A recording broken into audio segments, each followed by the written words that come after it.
From Studio K at Foxboro Cable Access. Saffron is essentially the stamen of a rose. Feeling creative?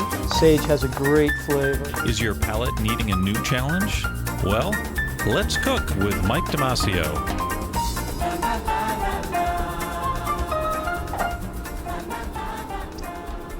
Hi everybody and welcome back to another show of Let's Cook with Mike. Today we have a great show for you. We're going to do some cultural food today, but I want to introduce my guest chef here today, Chef Bill Berman. Welcome back, Bill. Thanks, Mike. Nice to see you. Thanks Good to see you again. All right. Well, Chef Bill, today we're going to focus on a cultural meal for Diwali. So Diwali is the festival of lights. The lights represent what the people do outside their home in clay pots. They light up. They put in lights to ward off evil spirits. Okay, so what we're going to do today is chicken tikka masala. Now, this is the first time I've used a recipe. Usually I don't have a recipe sitting beside me, but as you can see here in front of me, there's many different spices that are used in this dish. All right, so we're going to go over everything we're going to do today. So, Chef, we're going to make ghee, right? Ghee is just clarified butter. So I'm going to get some butter melting over here, and then we're going to clarify it, and I'll show you what that process is. Clarified butter is also called ghee. You can buy this already in the stores made. It's very expensive. For a little jar, probably this big, you're talking $8-9 of clarified butter, when you can just make it yourself at home. It takes a few extra seconds to do it, but you'll see how quick and easy it is once we get the butter melted. Chef, today you're going to help me with this dish, and what you're going to do for me is you're going to cube up our chicken and get that sauteed and ready for the meal when we add it to our sauce. And you're also going to make our nice basmati rice. Basmati is a nice aromatic rice that goes great with Indian food. And if you're ready, I'm ready. All right, let's go. Let's cook. All right, so I'm going to get my pan started here, and we're going to first saute up some onions, and I'm going to cut this into a nice little fine dice here.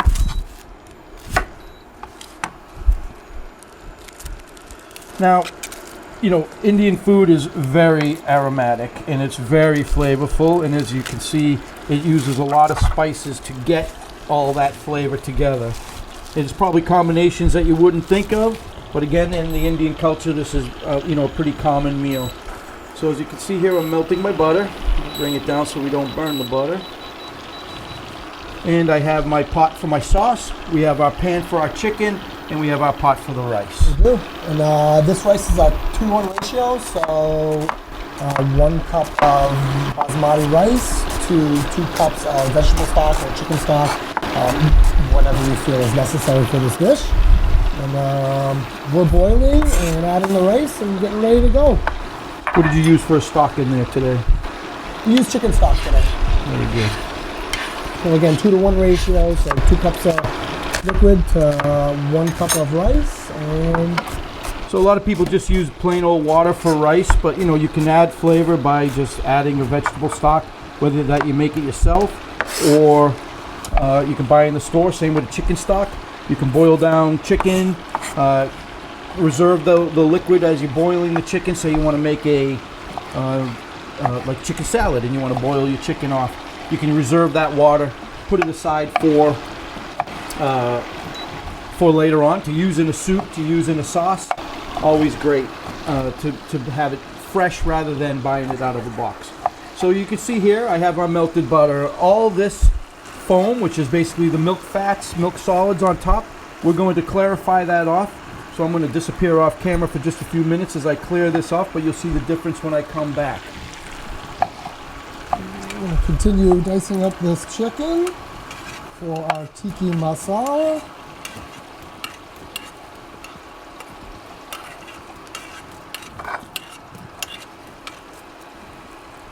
Always clean off some of the extra fat.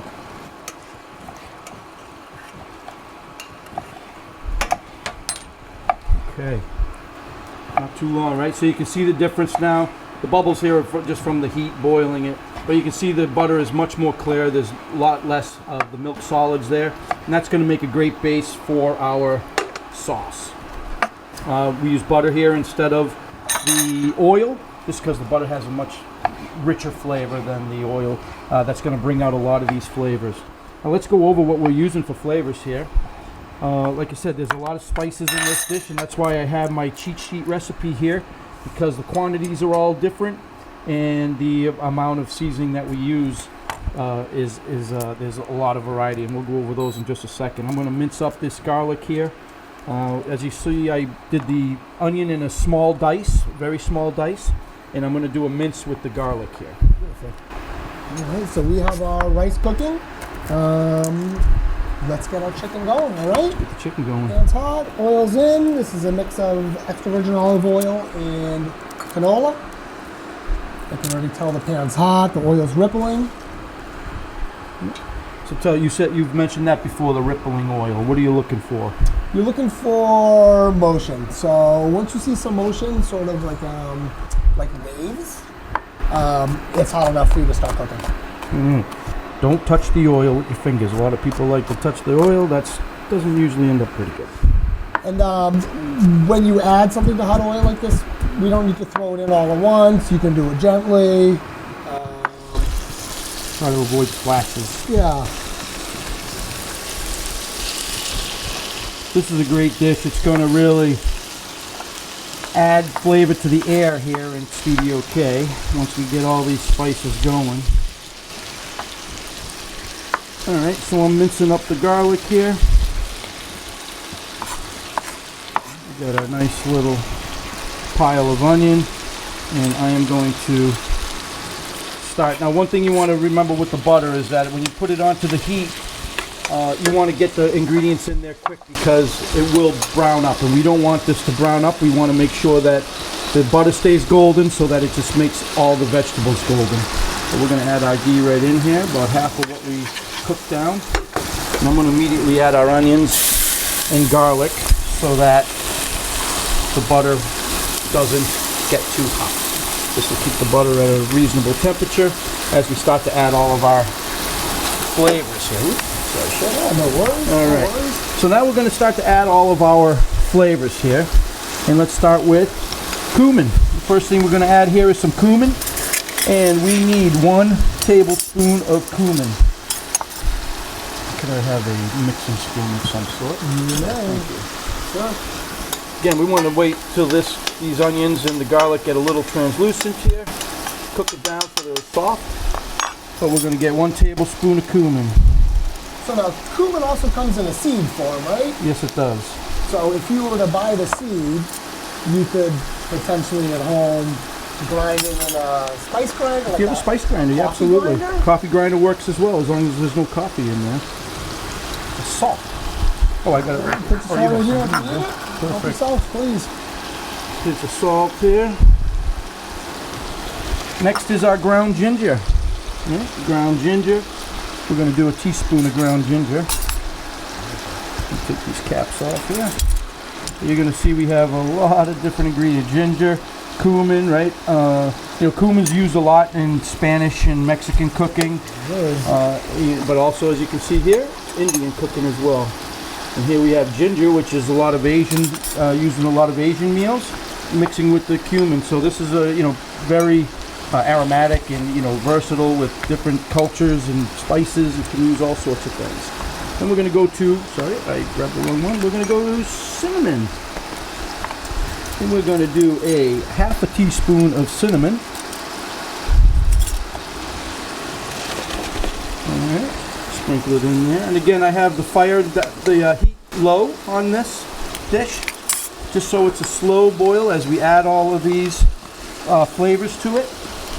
We're going to add a little bit of cayenne here, 1 teaspoon. So this is going to be a little bit of heat, but this is less of a heat than what you would perceive Indian food to be. So this is kind of a mild dish, even though it has this much cayenne in it. But you'll see it'll get softened by the tomato sauce once we add that in. The acid will knock down some of the heat. And it makes it mellow out, right? Mellows it out quite a bit, yeah. And then our 1/4 teaspoon of turmeric, just to add a little bit of color. It looks like our chicken thighs are coming along here. I'm going to put some curry powder on in a moment. these are definitely coming together. Our rice is cooking, and All right. So we have all these flavors incorporated with our onions and garlic here. You can smell it already. I mean, it's absolutely tremendous. We want to cook these spices down. We don't want to add, so the next ingredient we're going to add is our tomato sauce. We don't want to add that too soon. We want to make sure all those flavors cook in, right? By heating them up, we're really extracting as much flavor as we can from them to get it into this dish. Again, you know, this dish is very aromatic. It's going to be delicious in the end. All right, so we're going to put the tomato sauce in. This is 14 ounces of this jar tomato sauce. No seasoning. Don't buy the one with the basil or oregano or Italian spices. Just buy the plain old tomato sauce because we have plenty of flavors in this dish to make it delicious. yeah, I think it's time to add the curry powder. Yes, sir. Put that in there. I'm gonna So let- what really brings the flavor out in these dishes is the toasting of the spices. Yeah, the toasting of the spices is for sure. That's going to extract all the flavor you can. And then, you know, each stage takes a few minutes because now we want the tomato sauce to get all those flavors incorporated in that we just extracted. Again, the tomato sauce, the acid's going to mellow it out a little bit. But at the same time, we want all those flavors to get, sucked in by the tomato sauce. Beautiful. All right. So in our separate pan, chef got the chicken going, looking great, nice and colored. With the curry, salt, pepper. The last part of this dish here, the sauce here, is a cup of cream, brand new.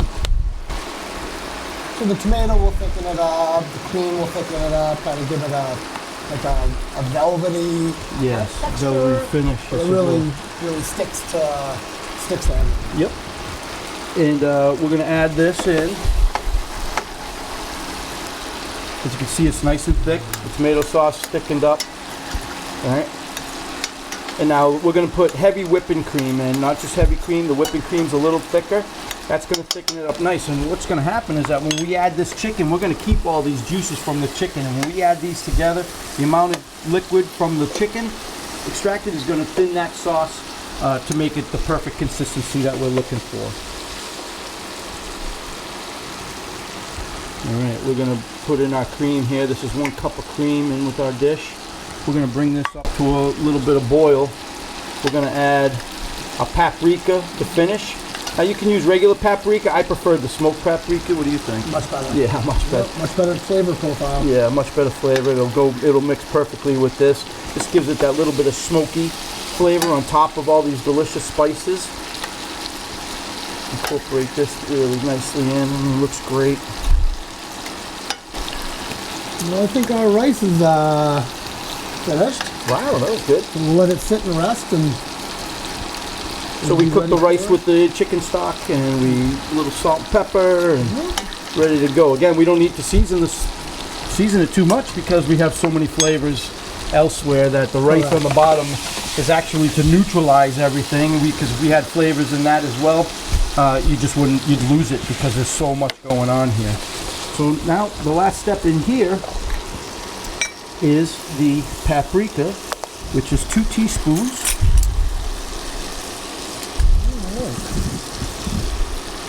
Smoky paprika. This will bring back that delicious dark color that you get with the Tikka masala. that looks so rich. Oh, it smells amazing. Yeah, you really Neil, you get all getting any of the spices smell together. over there? Way over there in the camera? Absolutely. Camera 1, how about you, Betty? You got it over there? You got the nice smell over there? Beautiful. I think this chicken's ready to go, all right? We're gonna cut the heat and let it finish. And like you said, we have a little bit extra liquid in here, which will help the sauce. And Yes. I think everything's really coming together over here. So what we want to do is get this back up to a little bit of a boil so that the sauce will thicken. I'm just going to crank this up a few degrees. Move all of our spices here. As you can see, there is a lot of spices in this dish. Way back there. Thank you so much. And as you can see, again, this, yes, there's 2 of us, But really, this can, this is a 20-25 minute dish at home by yourself. We're doing this in the magic of Studio K. Taking us 25 minutes to get this done together. Can be done the same time at home. And I think you'll really enjoy it. If you like Indian food, this is a great meal. If you want to make this and you don't like the spice, leave out the cayenne pepper. I mean, that's the beauty of cooking. You can follow the recipe to the T, or if there's some flavors you don't like that might be in there, you can omit them and you're going to get a similar product, similar flavor. Right? If you take out the cayenne in here, all you're going to get is just a much more mellow dish. The cayenne's just going to add a little bit of heat behind the chicken, and make it that traditional spicy flavor that is part of the Indian culture. All their food is very pungent and aromatic, and a little bit of heat in almost all their foods. All right, we're going to just boil this for another few seconds. As you can see, the cream, the tomato, everything's boiling up nice and becoming thick, a nice consistency. It's not sticking to the pan. I mean, this is just so aromatic. All right.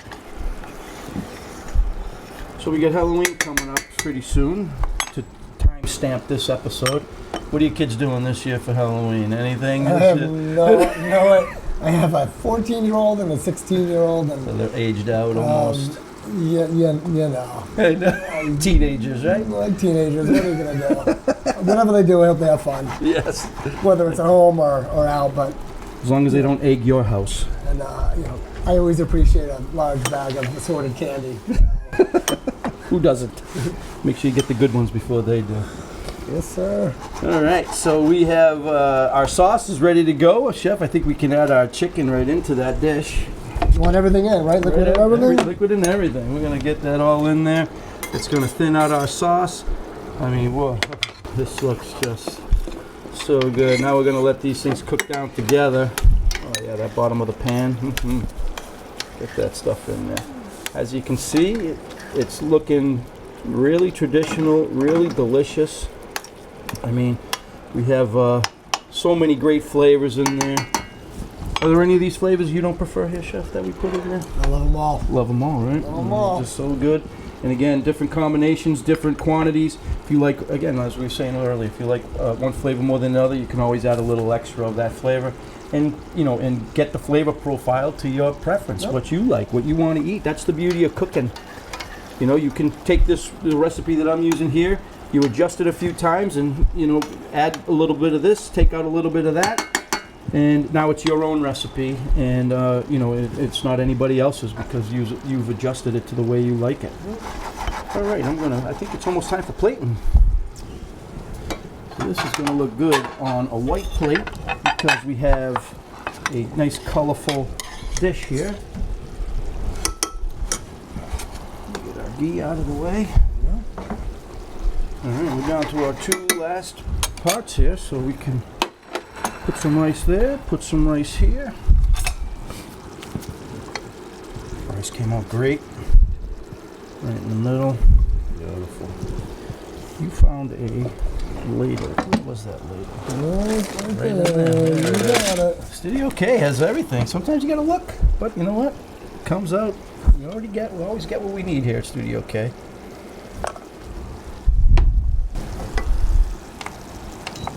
All right, turned off the heat here. We got our plates ready to be distributed. Wow, that looks incredible. That's the real deal. It's the real deal. It's the real deal. This isn't Americanized. This is pretty traditional Diwali chicken tikka masala. Enough for the whole crew. Ooh, I'm gonna just step away and grab. Always good to garnish, right, Fresh Chef? rice for garnish, yeah. Yes, sir. Boom. Fresh herbs for garnish. Nice. Make it pretty. Again, can be done at home. You can impress the family. The kids won't be impressed because they don't care. They just want to eat. But you might impress somebody else in the room. And we have this amazing, quick meal. Tons of flavor. The smell here in Studio K is just amazing. I mean, Smells so great. Looks so good. What do you think, Chef? Let's give it another try here. I think we need some spoons. Yeah, I think so. There you go. Thank you. Give this a try. All right. See how we did. Cheers. Nailed it. Dude, that's spot on. Yeah. Man. Wow. Came out great. Again, real easy dish. You can make it at home. The recipe will be on the show right after the show ends. Should be scrolling pause the TV so you can get all these ingredients down. Adjust it the way you like it. Folks, that's another episode of Let's Cook with Mike. Chicken tikka masala for any time of year, but we did this specifically for Diwali. And enjoy. And Chef, thanks again for showing up. Thanks for Appreciate having your me. time. That's another episode of Let's Cook with Mike. We'll see you next time.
la la la la.